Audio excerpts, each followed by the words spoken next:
तो आज डे 2 है हमारा, इसमें हम सीखेंगे कि फ़िटनेस और हेल्थ को किस तरह अचीव किया जा सकता है। तो ये मैंने एक चार्ट बनाया है, इसे आप चार्ट कह लें, टेबल कह लें, या फिर कोई आउटलाइन कह लें, जो कि आप कहना चाहें कह सकते हैं। लेकिन मैं क्या कह रहा हूँ कि अगर आप इसको फॉलो करते हैं तो ये चार्ट आपको डेफिनेटली प्रॉमिस करता है कि आपकी हेल्थ और फिटनेस बहुत अच्छी हो जाएगी। तो हमें फ़िटनेस अचीव करने के लिए कुछ चीज़ें रिक्वायर्ड होती है। अगर हम सिर्फ हेल्थ की बात करें तो हमें वहाँ न्यूट्रिशन चाहिए होता है, समझ लीजिए वो फ़र्ज़ है। लेकिन अगर हम फिटनेस की बात करते हैं तो हमें ये तीनों चीज़ें चाहिए और समझनी पड़ती है। तो तीनों चीज़ में पहली चीज़ है क्या? पहली चीज़ है न्यूट्रिशन, कि भाई हम जो खा रहे हैं उससे हमें क्या वैल्यू या उससे क्या इफ़ेक्ट मिलेगा। तो न्यूट्रिशन में तो वही समझना है हमें। तो उसको समझने के लिए उसके सब आप कह लें सब टॉपिक्स को समझना पड़ेगा जो न्यूट्रिशन पे आते हैं। तो सबसे पहले मैक्रोज है। अच्छा, ये सब टॉपिक का मतलब ये नहीं कि ये ऐसे पढ़ लिया हो गया, ये फर्दर डिवाइड हो गए, ठीक है। मैक्रोज के अंदर भी चीज़ें हैं, माइक्रोज के अंदर भी चीज़ें हैं, बीएमआर अलग चीज़ है, बीएमआई अलग चीज़ है, डाइट और ग्लाइसेमिक इंडेक्स। तो न्यूट्रिशन की ये कोर है। अगर आप इस चीज़ों को अच्छी तरह समझ लेते हैं तो आपकी डेफिनेटली हेल्थ अच्छी होने वाली है।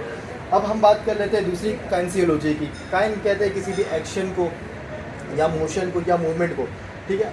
और ओलॉजी में पता है स्टडी को कहते हैं। तो जब भी कभी हम मोशन की या किसी मूवमेंट की स्टडी करें वो काइंसियोलॉजी कहलाती है। तो इसमें मैंने 3 टॉपिक रखा है, ये फर्दर खुद में डिवाइड होंगे। तो और ये बहुत ज़रूरी है। जब भी हम कोई एक्सरसाइज करते हैं, एक्सरसाइज में हमारी मूवमेंट, एक्शन और मोशन होता है, तो उसको समझने के लिए ये चीज़ें हमें बहुत ज़रूरी है। एक तो पहला सबसे पहले बायोमैकेनिक्स। अगर मैं कोई से भी काम कर रहा हूँ तो मेरी मैकेनिक्स क्या है, मेरी बॉडी किस तरह काम कर रही है, तो वो बायोमैकेनिक्स में समझेंगे। फिर एनाटॉमी, कि भाई हमारा स्ट्रक्चर किस तरह लाई करता है, किस तरह खड़ा है, किन जॉइंट्स में खड़ा है, किन मसल्स की सपोर्ट है इसे, तो हम एनाटॉमी में समझेंगे। तीसरी चीज़ है technical terms and their action, कि अगर मैं कोई काम कर रहा हूँ तो वो बॉडी बिल्डिंग में या फिटनेस में क्या कहलाता है और उससे होने वाला एक्शन क्या है, तो हम ये काइंसियोलॉजी में समझेंगे। तीसरी चीज़ है एक्सरसाइज, जो कि मोस्ट इंपॉर्टेंट है। अगर आपको फिटनेस चाहिए, फिटनेस के वक्त एक्सरसाइज बहुत मैटर करता है। जैसे मैंने कहा हेल्थ के लिए न्यूट्रिशन है, फिटनेस के लिए एक्सरसाइज है। ये दोनों भी इंपॉर्टेंट अपनी जगह है, लेकिन एक्सरसाइज वैसे ही है। तो एक्सरसाइज में मैंने लिखा है पहले पुश पुल लेग एक्सरसाइज। बहुत तरीके की हो सकती है, स्प्लिट हो सकती है, पुश पुल लेग हो सकती है, कार्डियो एक्सरसाइज हो सकती है, एरोबिक एक्सरसाइज होती है, एनाएरोबिक एक्सरसाइज, बहुत सारी एक्सरसाइज होती है। लेकिन रिक्वायरमेंट हमारी जो होती है हमेशा टाइम के हिसाब से होती है।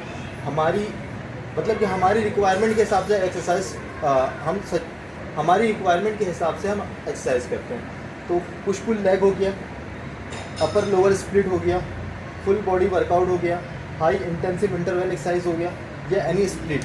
तो एक्सरसाइज बहुत सारी होती है, हमें कौन से करना है वो हम वक्त के साथ से डिसाइड करेंगे अपने रिक्वायरमेंट के हिसाब से। तो ये एक चार्ट था, ये एक फ्लो था, ये एक आउटलाइन था, जिसको अगर आप फॉलो करते हैं तो डेफिनेटली ये चार्ट आपको प्रॉमिस करता है कि आप अच्छे होने वाले। दूसरी चीज़, बेशक आप मुझसे ना पढ़े, मैंने कहा था ये चार्ट बहुत कन्वीनियंट रहेगा अगर किसी ने मेरी पिछली क्लास ली है तो अगर आप मुझसे नहीं पढ़े रहे और इंटरनेट से आप इस तरह चीज़ों को फॉलो कर लेते हैं, क्योंकि इंटरनेट में बहुत सारा डेटा है, लेकिन हमें क्या इन्फॉर्मेशन चाहिए, वो ये चाहिए। अगर आप इसको फॉलो कर रहे हैं तो इंशाल्लाह आपको बहुत फ़ायदा होगा। तो मिलते हैं हम कल की वीडियो में, जिसमें हम 2 चीज़ें समझेंगे, एक फिटनेस के बारे में, दूसरी हेल्थ के बारे में। टिल देन अपना ख्याल रखिएगा। अल्लाह हाफिज़।